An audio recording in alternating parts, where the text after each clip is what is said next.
Esse é o Mundo em Revolução e nós vamos falar agora sobre a situação na Ucrânia, hoje dia 14 de dezembro de 2024, 10 horas da manhã aqui em Jerusalém, também em Kiev, 5 da madrugada no Brasil. Mais uma vez eu estou gravando esse vídeo mais cedo que de costume, porque hoje eu vou visitar o Mar Morto aqui, então eu também tenho que sair cedinho daqui para fazer essa visita e voltar no final do dia, né? Mas de qualquer forma, ontem também eu fiz o vídeo mais cedo e eu vou cobrir um pouco das coisas que aconteceram ontem também.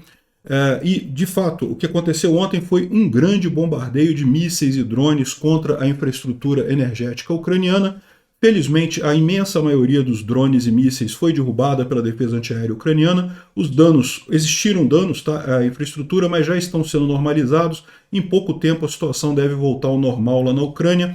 Trata-se mais uma vez da estratégia do Putin de deixar o povo ucraniano chateado, né, achando que isso vai jogar o povo ucraniano contra o Zelensky, não vai, né? Ele sabe que essas tentativas de destruir o sistema elétrico ucraniano não tem nenhum efeito na linha de frente, não tem nenhum efeito em termos de país, porque a Ucrânia consegue se virar nisso daí. Levam alguns dias para eles consertarem lá, eles fazem de fato bloqueio, blackout rotacionado, já tem até uma escalinha lá que eles fazem. Mas em pouco tempo a coisa volta ao normal e todo mundo tem luz de novo, não é problema nenhum isso daí, né? E mais engraçado é que lembra que eles estavam falando que a Rússia ia mandar o Oreshnik agora armado e não sei o que lá, e coisa e tal, se a Ucrânia usasse ATACMS. A Ucrânia usou ATACMS e essa coisa foi a resposta. Isso, quem está dizendo isso é o próprio governo russo, né? Ou seja, nenhum ataque, nenhum revide de novo em mais uma linha vermelha cruzada, né? Bom, aqui em Pokrovsk a situação está ficando crítica, os russos têm avançado aqui em direção à cidade de Pokrovsk, e aqui na região do Pocket, segundo estão dizendo, o Pocket foi resolvido, os ucranianos conseguiram recuar dessa região aqui. Eu espero que isso seja a verdade, né? A gente não tem muitas informações ainda, mas indicações é que esse Pocket aqui já fechou com o recuo dos ucranianos para linhas favoráveis aqui na retaguarda, o que é o melhor esperado nessa situação, né? A gente tem a informação que o Raibar está muito preocupado com uma possível ofensiva ucraniana agora em Kursk. Aparentemente, segundo ele está dizendo, os ucranianos estão preparando uma ofensiva em Kursk, outra ofensiva em Kursk, talvez no mesmo lugar, talvez em outro lugar, não sei te dizer. O problema todo é esse, né? Será que é verdade isso daí? Vamos ver aqui o que a gente tem de informação nessa história. Vamos falar também sobre um depósito de óleo aqui em Oriol, que foi atingido pelos ucranianos, pelos drones ucranianos de ontem para hoje. E vamos falar também sobre a situação da Rússia em termos de negociação, que está cada vez pior, né? O pessoal está levantando aqui que é possível que o Putin tenha compromate do Trump, ou seja, tenha algum segredo do Trump que o Trump não gostaria que fosse revelado, né? E o pessoal está levantando porque que isso pode ser um problema para o Putin agora. Vamos entender essa história, vamos falar sobre esses e outros assuntos em detalhes. Essas notícias foram sugeridas por De Sunguinha no Muro das Lamentações, Atacando a Chechênia com Bombas de Leite e várias outras pessoas. Obrigado aí ao pessoal que sugeriu notícias lá no nosso site, no wrevolving.com. E obrigado a você que está assistindo o nosso vídeo. Se você gosta do nosso conteúdo, por favor, deixe o seu like e se inscreva aqui no canal, né? Pois bem, isso aqui foi de anteontem para ontem, tá? Foi do dia 12 para o dia 13. A Ucrânia foi alvo de um grande ataque russo com uma grande quantidade de mísseis e drones. Foi um total de 200 drones Shahed, realmente muita coisa, dos quais 186 foram derrubados pelos ucranianos, 80 com artilharia antiaérea, 105 com sistemas de guerra eletrônica e um que voltou para Belarus. Assim, 5 para Belarus e 1 para a Rússia. Então foram 191 foram destruídos pelos ucranianos, apenas 2 acertaram algum alvo na Ucrânia dos 200 drones que os russos lançaram, né? Mas é lógico, o objetivo dos drones, de fato, é ocupar a defesa antiaérea ucraniana para tentarem atingir com os mísseis, né? E aí foram 4 Kinjal que atingiram o alvo, não foram derrubados pelos ucranianos, provavelmente porque foram em áreas que não... longe de Kiev, em Kiev onde tem o Patriot, eles não conseguem usar esses mísseis. 2 Iskander-M, dos quais um foi derrubado, um KN-23, que é um míssil da Coreia do Norte, 86 calibre Iskander Ha-101 ou Ha-55, 86, dos quais 80 foram derrubados, então 6 desses mísseis acabaram atingindo alvos, e um Ha-59-69, que também atingiu o alvo, ou seja, foi realmente um dos maiores ataques dos russos contra os ucranianos agora. a gente está entrando na parte mais agressiva do inverno lá na Ucrânia. Então a estratégia do Putin é essa, deixar os ucranianos sem luz, para os ucranianos ficarem chateados, e ele espera assim que os ucranianos se voltem contra o Zelensky, porque esse é o único efeito que pode ter esse tipo de ataque. Tá? A Ucrânia ficar sem luz não vai impedir a questão militar, porque os militares estão na linha de frente, já não tem luz na linha de frente, já se usa gerador na linha de frente de qualquer forma. Né? Então isso não afeta em nada os militares, mas deixa o povo insatisfeito. De qualquer forma, não conseguiram o intento deles. Houve, de fato, aqui, ó, muitos mísseis derrubados. Esse daqui é um desses casos. O pessoal usando o Ingla para derrubar um drone ou um míssil aqui. Ingla é justamente um lançador de sistemas antiaéreos portáteis, né? Tá ali, ó, derrubou o míssil ali na região. Excelente notícia. Não, acho que aqui é um drone, né?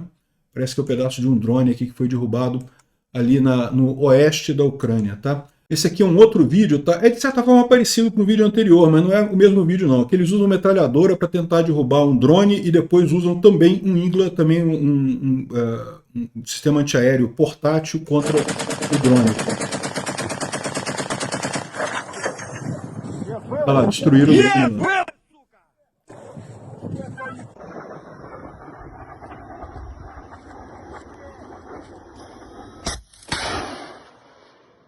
Repara que essa imagem aqui parece com a anterior, mas não é a mesma não. Se você reparar o chão aqui, ó, é diferente. Ó. Essa outra aqui, ó, você tinha o chão totalmente coberto de neve. É outro lugar, é lógico, é a mesma arma, o mesmo objetivo, mas são duas instâncias disso daqui. Né? Enfim, muitos dos mísseis e drones foram derrubados aqui, mas 5 de 9 unidades de potência na Ucrânia tiveram a capacidade reduzida devido a esse ataque. A maior parte não foi atacada diretamente, mas você tem ataque em subestações e coisas desse tipo que acaba gerando uma diminuição da capacidade de produção de energia elétrica. Tipicamente, isso é rápido, é reconstruído rapidamente, é reposto rapidamente essa capacidade energética ali. Então, de novo, não é uma coisa muito crítica. A CNN do Brasil, é lógico, já está fazendo a propaganda russete aqui, não, porque a Rússia lança um ataque massivo contra o setor energético da Ucrânia e que bota aqui uma velhinha com uma vela porque acabou a luz na Ucrânia inteira e coisa e tal. Eu já expliquei para vocês, eu estava lá durante o mês de novembro inteiro, passei por esse tipo de coisa, teve um outro grande ataque desses em novembro lá na Ucrânia e de fato, teve, né, blackout seletivo, mas vocês sabem, não faltou nenhum vídeo, os vídeos saíram todos de acordo com o previsto, né, ou seja, realmente fica alguns momentos sem luz, mas a coisa se resolve rapidamente.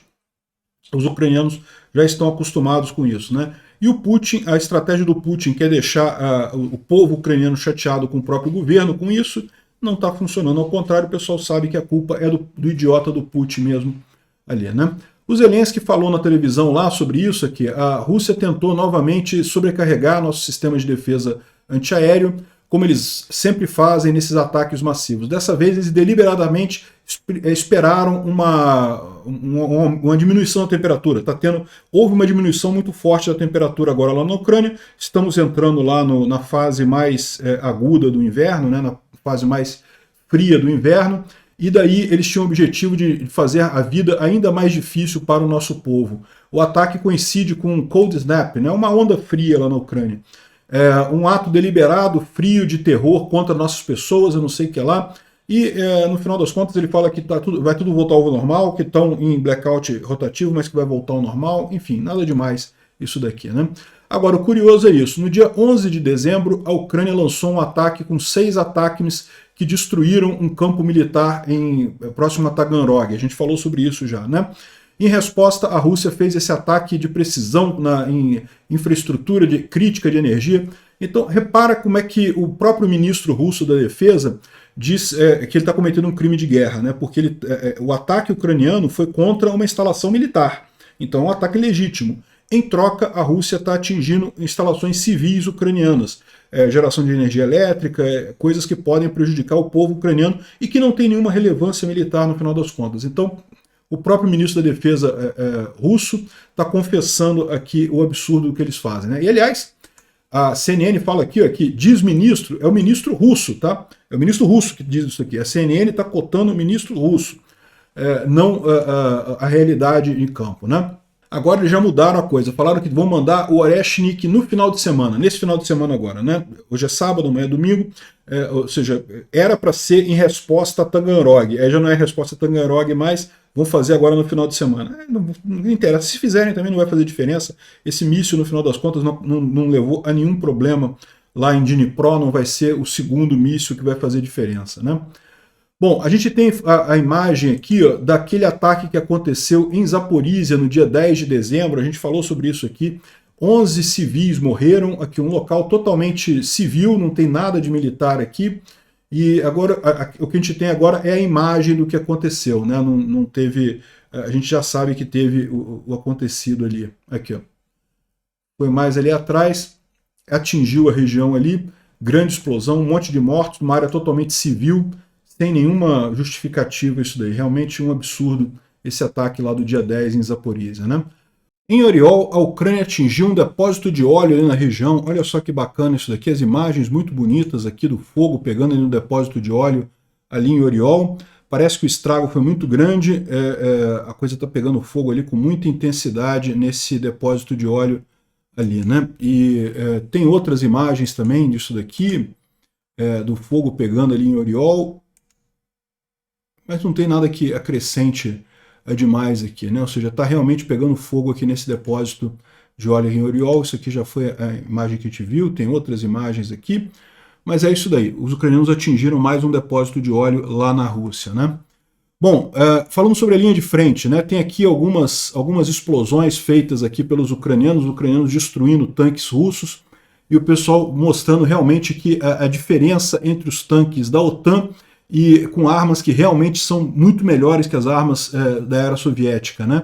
Aqui, ó, o tanque ucraniano está aqui, que é o tanque com tecnologia da OTAN, destruindo completamente o tanque russo que está aqui. Olha lá, o tanque russo não tem nem chance, meu amigo. Tecnologia soviética realmente totalmente ultrapassada. Deixa eu tirar minha cara daqui. Aqui, ó. O tanque ucraniano, o russo tentando atingir o ucraniano. Atingiu aqui, ó, atingiu perto aqui. Ó. Não conseguiu atingir o tanque ucraniano.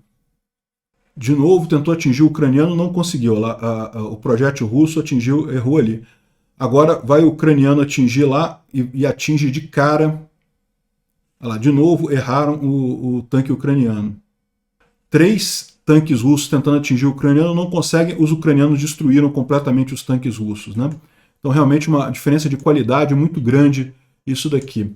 Bom, o Romanov está dizendo que o vilarejo de Plehovo, que é perto de Kursk, foi capturado não por tropas russas, mas por tropas da Coreia do Norte. Eu não acredito nisso não. Os próprios russos estão desconfiados disso, tá? Dizem que não.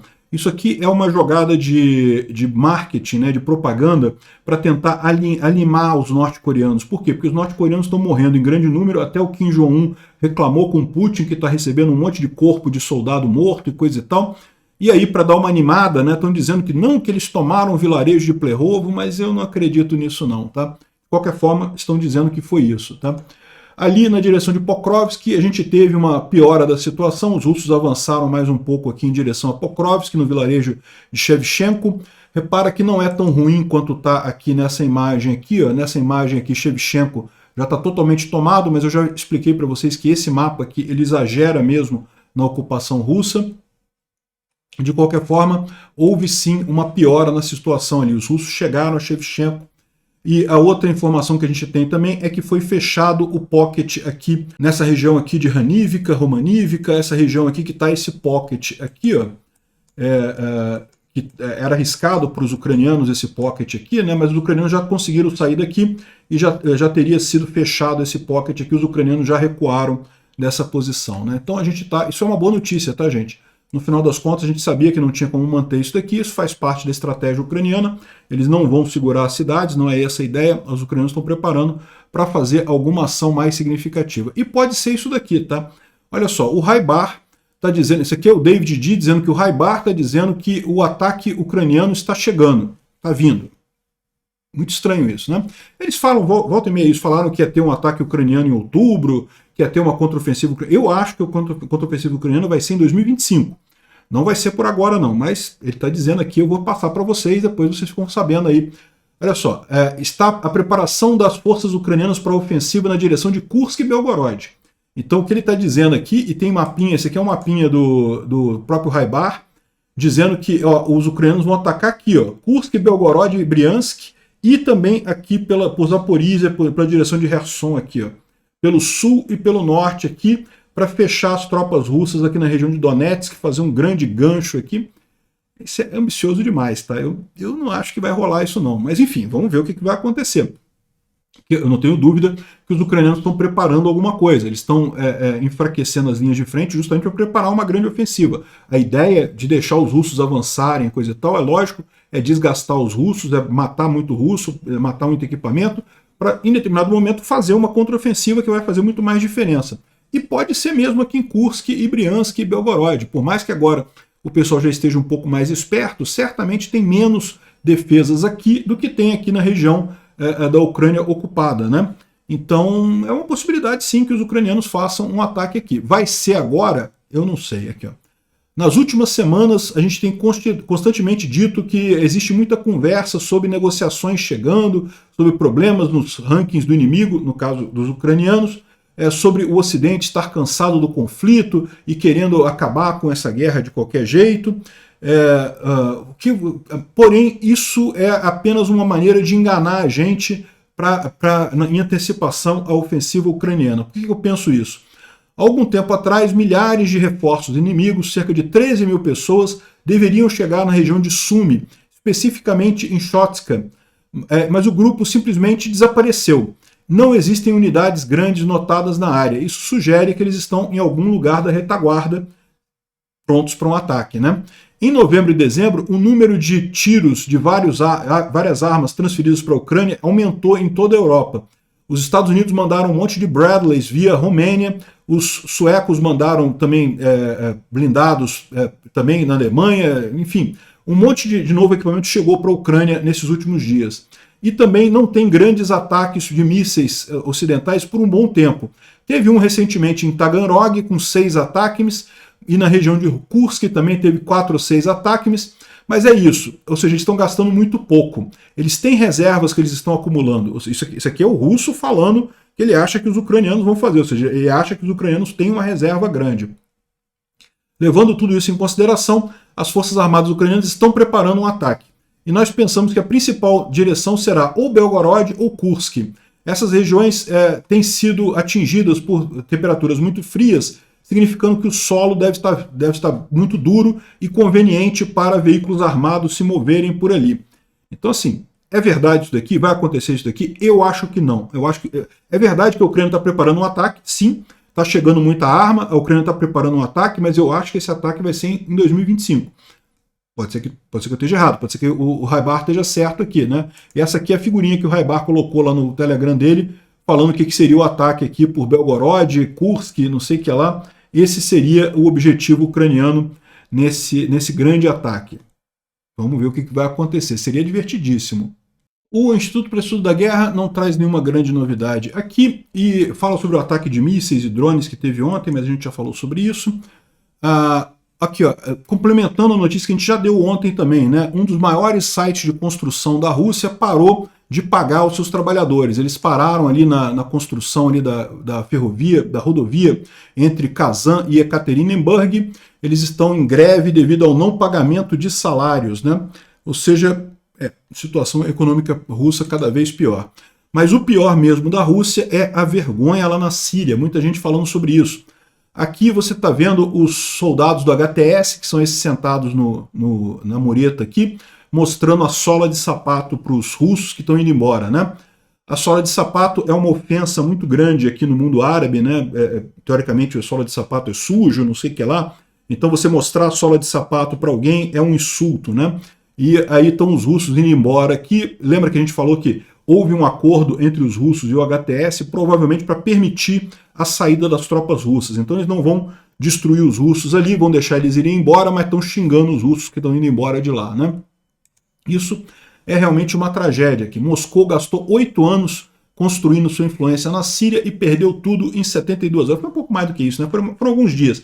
Mas, de qualquer forma, perdeu todo o favor que tinha ali, né? E perdeu por quê? Porque realmente na Ucrânia tentou morder algo maior do que ele consegue. Ele achou que conseguia ganhar a Ucrânia fácil, não conseguiu, tá morrendo, o exército russo está morrendo em grandes números sem conseguir avançar nada, e o Putin fica nessa roubada sem conseguir sair dali, né? E a situação está piorando aqui.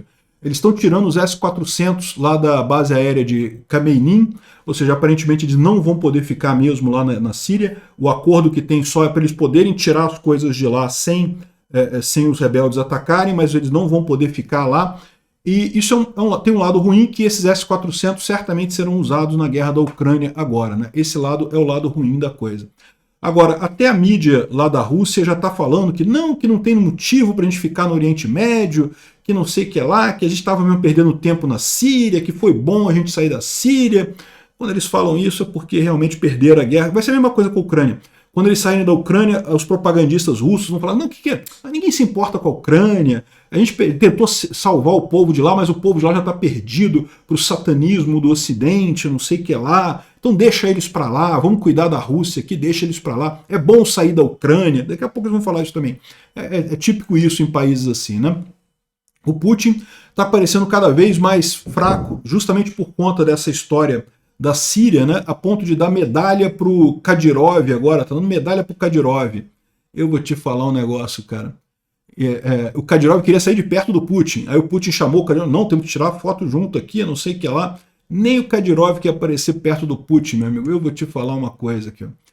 E um outro problema que o Putin está enfrentando, além da Síria, é a questão do Trump, né? Como eu já expliquei para vocês, qual que é o problema do Putin com o Trump, né? O problema é que o Putin precisava que o Trump cortasse totalmente a ajuda à Ucrânia. E mesmo que o Trump esteja negociando um acordo que não seja o melhor acordo do mundo para a Ucrânia, o fato é que se tem acordo, se não vai ser zero para a Ucrânia, a Rússia já está na merda. Já não vai conseguir muita coisa. E aí o Timofey Milovanov, que é um analista lá da Ucrânia, ele está falando uma coisa aqui, ó. Putin tem um compromate sobre o Trump, isso é um ponto que muita gente levanta. O que é um compromate? Você tem alguma informação embaraçosa, né? Tipo, existem pessoas que dizem no Brasil que que o Lula tem um compromate com o Barroso, né? Porque o Barroso foi a Cuba, em Cuba teria engajado em atos sexuais, homossexuais, foram filmados, e aí tem essa fita que mostra isso, e aí isso seria o compromate com o Barroso. Eu não sei se isso é verdade ou se é mentira, eu não duvido não descarto não, tá? O Barroso pode ser gay, não tem nada contra isso, né? Cada um tem a liberdade de ser o que quiser aí, mas o Barroso não quer que essa imagem seja liberada, essa seria a história que contam por aí, né? Não sei se é verdade. Isso é para ilustrar o que é um compromate. Ou seja, alguma coisa que o Putin sabe do Trump e guardou e falou para o Trump, olha só, o Putin pode ter compromate do Elon Musk também, já parou para pensar? Eu sempre achei que o Elon Musk, esse apoio do Elon Musk para o Putin é muito estranho.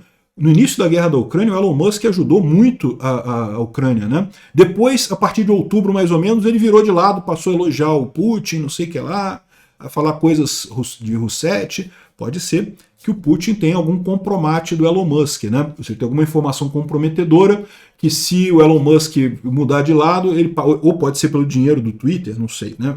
Enfim. Se o Trump está falando russetagem porque o Putin tem compromate dele, isso é um problema para o Putin, porque como diz aqui o Timofey Milovanov, compromate sobre pessoas que são mais fortes que você te colocam num perigo mortal, na verdade. Quando você tem compromate de pessoas que são no seu mesmo nível ou no nível inferior, beleza. Mas você ter compromate contra alguém que é mais forte que você, isso é um perigo de vida no final das contas, né?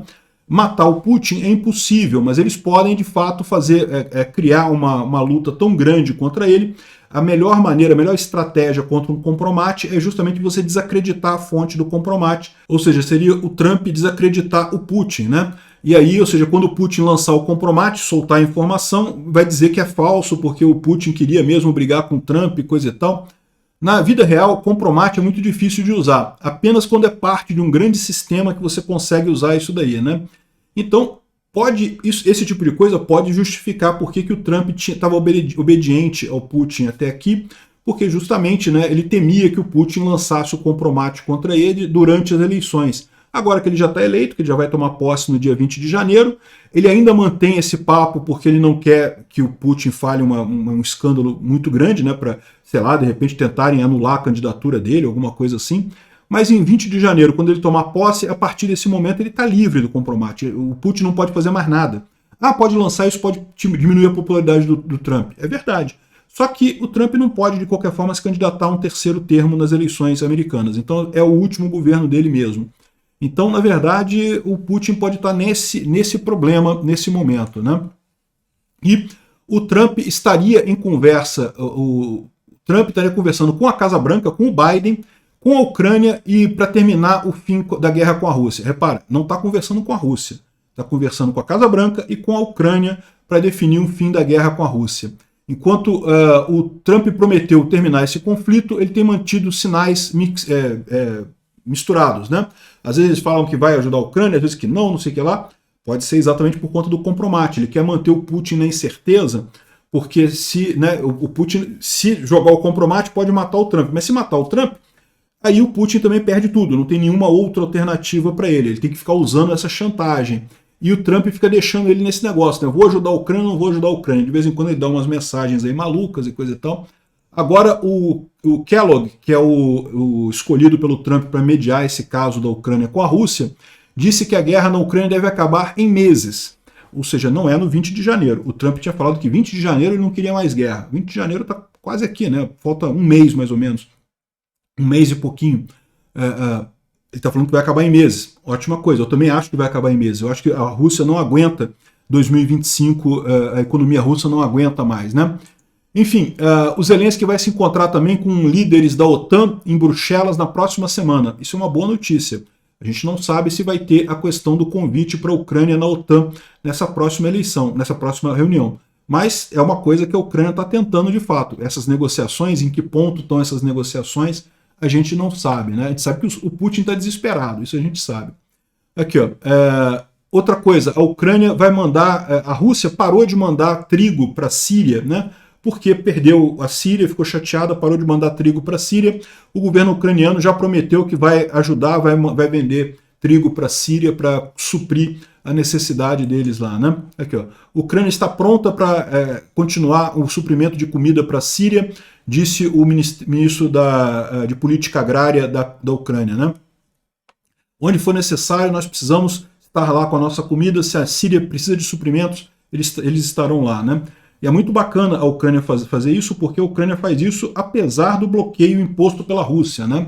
Em tese, a Ucrânia não pode exportar grãos, mas a Ucrânia está exportando do mesmo jeito, né? Obrigado por assistir o vídeo até o final. Se gostou do conteúdo, não esqueça de deixar o seu like, isso ajuda o canal a crescer e a chegar para mais gente. Se não gostou, deixe o dislike e explique nos comentários como podemos melhorar. Comente também sugestões de temas que podemos trazer por aqui. Comentários insultuosos ou defendendo ditaduras e criminosos de guerra serão sumariamente bloqueados. Agradeço a compreensão.